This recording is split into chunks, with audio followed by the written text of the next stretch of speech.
Picture this. It's the freezing, stormy night of Thanksgiving Eve, 1971. The skies are pitch black, and people are just rushing to get home to their families. But right in the middle of this holiday chaos, one man boards a plane, pulls off literally one of the most audacious heists in aviation history, jumps into the abyss at 10,000 feet, and completely vanishes. Poof, gone without a trace. In this explainer, we're unpacking a mystery where 50 years later, not the FBI, not the CIA, and not even the most obsessive internet sleuths have been able to definitively answer one simple question. Who exactly was this man? To really understand how this happened, we've got to go back to November 24th, 1971, at Portland International Airport. People are casually boarding their flights. Among them is a middle-aged guy wearing a sharp black suit, dark sunglasses, and an incredibly calm expression. There is absolutely zero panic in his demeanor. He just steps onto the plane like any ordinary businessman heading home for the holidays. But in just a few short hours, this remarkably calm guy would become the mastermind behind one of the greatest robberies in American history, pulled off by a man nobody could identify. And it wasn't just a robbery, right? It was a vanishing act that literally still haunts investigators today. Let's dive right into Section 1, the Flight 305 hijacking. We're looking at Northwest Orient Airlines Flight 305. It was supposed to be a quick 30-minute hop over to Seattle. Now think about how different things were back then. The sheer lack of security is just wild to think about today. This man simply walks up to the counter, pays for a one-way ticket in cash, and gives the name Dan Cooper. No ID checks, no body scanners, absolutely nothing. He heads to the back of the plane, takes seat 18C, orders a bourbon and soda, lights a cigarette, and casually looks out the window. But right after takeoff, he hands a folded note to flight attendant Florence Schaffner. At first she thought he was just some businessman flirting, so she just slipped it into her pocket. That is when Cooper leans in and calmly delivers a totally chilling warning. He says, "Miss, you better look at that note. I have a bomb." When her trembling hands finally opened that piece of paper, the terrifying words confirmed it. He then slightly opened his briefcase, revealing these ominous red cylinders and wires. Was the bomb actually real? We still have no idea. But in that moment, everyone on board was unknowingly flying with death.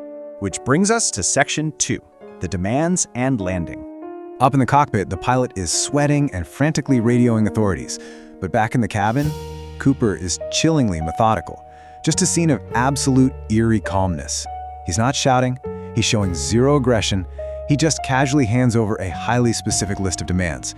He wants $200,000 in cash, 4 parachutes, a fuel truck standing by the second they touch down, and a stark warning. Any smart moves by the police, and the entire plane goes up in flames. Down in Seattle, the authorities actually briefly considered using snipers, but honestly, the risk was just way too great. With dozens of innocent passengers on board and a potential live explosive, the FBI had absolutely no choice. They had to play along. Cooper was completely in control, just sipping his bourbon and smoking his cigarette. So the plane lands in Seattle. The FBI scrambles to deliver the money using specially recorded bills, and they hand over the parachutes. Then, surprisingly, Cooper actually honors his end of the bargain. He lets all the civilian passengers off the plane. Only the pilot, co-pilot, flight engineer, and one flight attendant are left behind. He then orders the plane back into the air, demanding they head toward Mexico, but he gives these bizarrely technical flight instructions. He wants them at a low altitude, he wants the landing gear partially down, he even demands the wing flaps be set to a highly specific angle. This immediately raised huge red flags. I mean, an average person doesn't know those kinds of aviation mechanics. Was Cooper an ex-military pilot, a paratrooper? The authorities quickly realized they weren't dealing with a random desperate guy. They were dealing with a highly intelligent insider. And that sets the stage for Section 3, the midnight jump. The hijacked plane takes off again, flying right back up into a brutal Pacific Northwest thunderstorm. We're talking heavy rain, freezing winds, completely dark skies. Cooper is sitting totally alone in the rear cabin. The cash bags are secured, the parachutes are ready. He sends the last flight attendant up to the cockpit with one final chilling instruction: no funny stuff. Then, at exactly 8:13 p.m., cruising at an altitude of 10,000 feet, the pilots feel a sudden, violent change in air pressure. The massive plane jerks slightly, kind of like a huge object had just been thrown out. Cooper had managed to open the unique rear stairs of the Boeing 727, which, by the way, was a very specific design flaw he clearly knew how to exploit. He just jumped directly into that freezing, storming abyss with 200 grand strapped to his chest. All right, let's look at Section 4, the FBI manhunt clues. When the plane finally lands safely, FBI agents absolutely storm the cabin. And what do they find? Literally nothing. Cooper is completely gone. Back in 1971, all they recovered were a few cigarette butts, a clip-on black tie, and some cut parachute straps. No body, no parachute. The entire country was in sheer shock. They launched this massive manhunt, right? Helicopters, military aircraft, search dogs scouring forests and rivers, but nothing turned up for nearly a decade. Then, those agonizing years of dead ends were suddenly broken in 1980. A young boy playing near the Columbia River stumbled upon bundles of cash buried in the muddy sand. The serial numbers were a perfect match for the Cooper ransom. They recovered almost $5,800. Now, did he die there, or was the money intentionally hidden? As for the rest of the cash, it completely vanished and never even entered circulation. Eventually, after 45 years of chasing ghosts, the FBI had to officially suspend the active investigation in 2016. Which brings us to our final part, Section 5, the D.B. Cooper legend.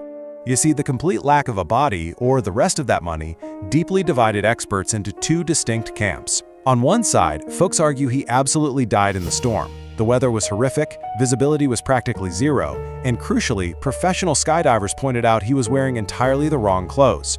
He jumped into freezing rain wearing a business suit, a trench coat, and slip-on loafers. The odds of surviving that are astronomically low. But on the flip side, we have the professional insider theory. The guy remained perfectly calm under immense pressure. He knew the precise mechanical limitations of the Boeing 727. He even deliberately selected a fully functional military-style parachute over a dummy one that was provided by mistake. He clearly knew exactly what he was doing. So the question remains, was he an absolute mastermind, or just a very lucky amateur who met a cold end? Years later, though, a microscopic secret blew the whole case wide open. The FBI subjected Cooper's abandoned black tie to modern forensic testing, and they found microscopic particles of titanium on it. Now, in the 1970s, titanium was pretty rare. It was primarily used in highly restricted advanced engineering and aerospace facilities. This strongly suggested Cooper wasn't just some random thief off the street. He was likely deeply connected to the aerospace industry, maybe even working for Boeing itself. He was an insider who knew the plane's vulnerabilities from the inside out. Oh, and here is a crazy piece of trivia for you. The name D.B. Cooper? It isn't even his real alias. His ticket was actually purchased under the name Dan Cooper. It was just a simple typo, a mistake made by a journalist who was rushing to get the story to print, and it ended up permanently altering history. That single media error accidentally birthed the most famous criminal alias of all time. It's wild to think an absolute legend was created by a typo. Over the decades, the suspect list exploded into the thousands, but a few prominent names really stood out. You had Richard McCoy, a copycat hijacker who used almost the exact same method shortly after, though he was ultimately caught. Then there's Robert Rackstraw, an ex-military pilot with extensive explosives knowledge and a real knack for fake identities. He constantly teased investigators, seemingly enjoying the cat-and-mouse chase, but they could never directly prove his guilt. And then there is perhaps the most fascinating internet theory of them all: the anonymous neighbor. This is the idea that Cooper successfully escaped, never spent another dime with the money, and just lived out his days as a kindly old man in some quiet, ordinary neighborhood, raising a family, mowing his lawn, and taking history's greatest secret with him to the grave. And that leaves us with the ultimate, lingering question of this whole explainer. Did D.B. Cooper actually survive that terrifying midnight jump? Did he perish deep in the Pacific Northwest woods, his parachute forever tangled in the high canopy? Or did he manage to pull off the absolute perfect crime, walking away completely unscathed into the shadows of history? We may never find out the truth, but honestly, maybe that's exactly why he isn't just remembered as a criminal. He became a bona fide legend. Think about that, and let the mystery sink in.